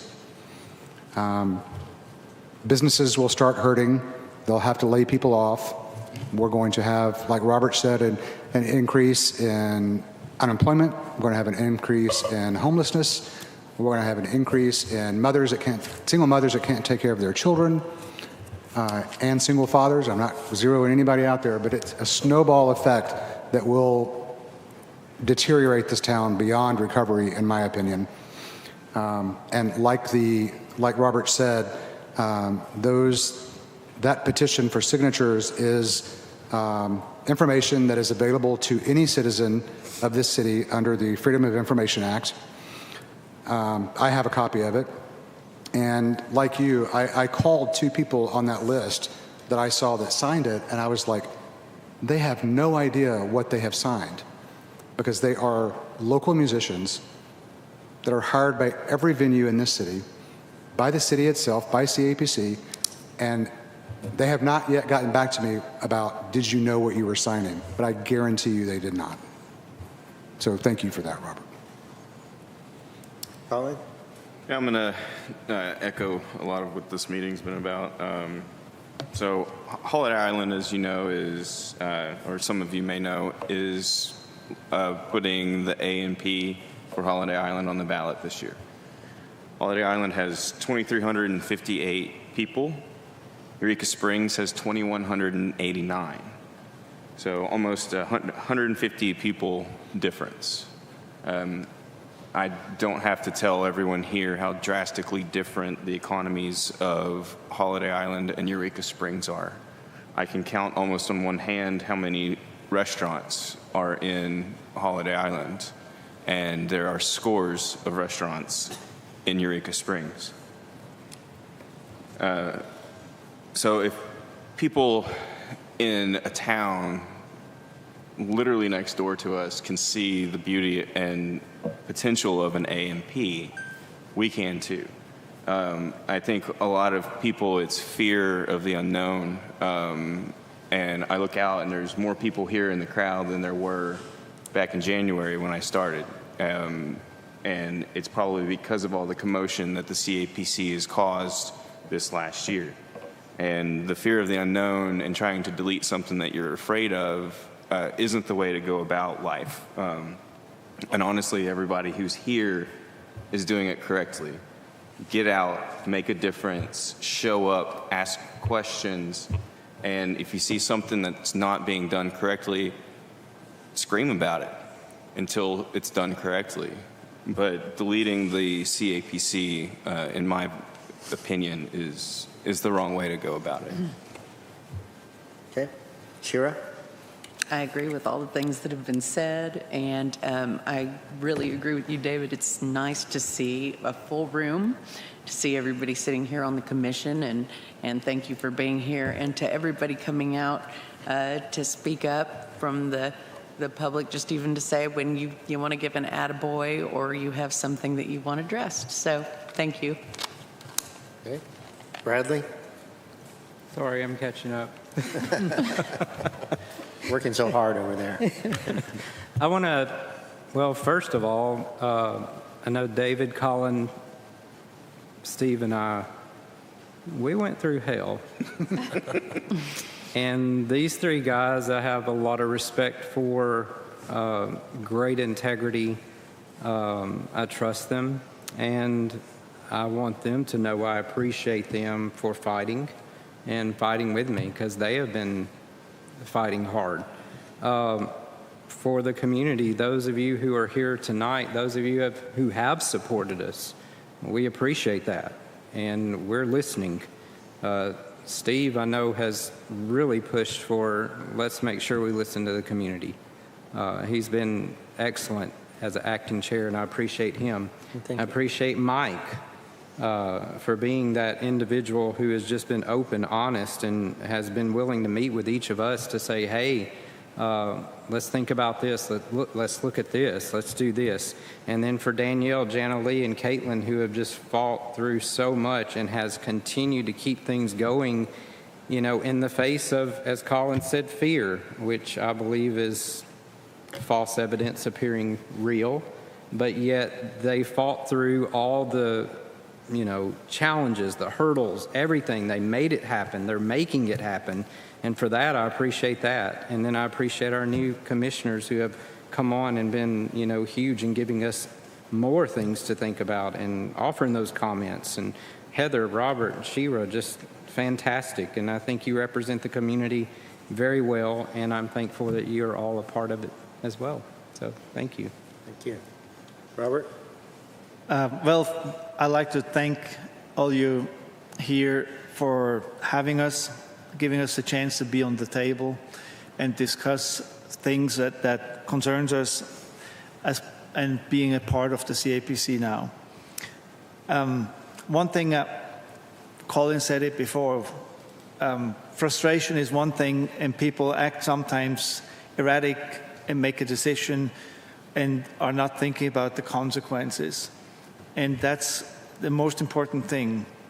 I mean, we all make or have weird thoughts at some point, and we're frustrated, and we just think like, okay, instead of making a fist in your pocket, you just sign a petition. That's the wrong way to go. There's too much at stake. And one thing I remember, I did the same thing like others, watching the videos from the meetings in the past. Where were those people before the June meeting which were not happy with the CAPC? And nobody came really forward and said the same thing and demanded that people would step down from a CAPC, which is not the way they wanted the CAPC to be. And I only can encourage, I'm here to stay. I'm not planning to move away or sell my business anytime soon. But I want to have a life here too, like everybody else. And if you don't like what I say at the CAPC, you can tell me. I can live with that. I can take critics. And if it's important, come to the meetings, say what you think about the CAPC, what we're doing wrong. If we make wrong decisions in your way of looking at things. And if needed, somebody can step down and it can be replaced. That's okay. But we don't need to get rid of the concept CAPC. It's here since 1972. And the city would not be the city it is today without the CAPC. So for that, I hope everybody will think about all these points, and when we will have further meetings, like you said, September the 3rd at the Best Western, and whoever can go, make your voice heard, say what you need to say, and we need to make this going. Thank you very much. Thank you. Chair comments. I'll just say again, word of mouth is real important. Please educate anybody and everybody you know what's going on. I have talked to a couple people who signed the petition, and they really only signed it to say everybody should have a voice, everybody should get a vote, yes or no, the commission should exist. And everybody I talked to who signed the petition said they're not going to vote to get rid of the commission. They just want an opportunity for everybody to be able to vote and talk about it. A couple of people have had told me, I hope this is a wake-up call. And I'm like, what's that mean? What's a wake-up call? I think we've been pretty open about asking for feedback and input and welcoming everybody to come up and talk. So if anybody knows what that means, let me know, or come up here and tell us. We're welcome to have it. I believe in everybody having a chance to talk and having their input. We're all in a community. We're all neighbors. I appreciate everybody here who volunteers. Of course, Mike gets paid, but the rest of us volunteers. I appreciate you volunteering. I will entertain an adjournment motion. Motion to adjourn. Second. All in favor, say aye. Aye. Thank you.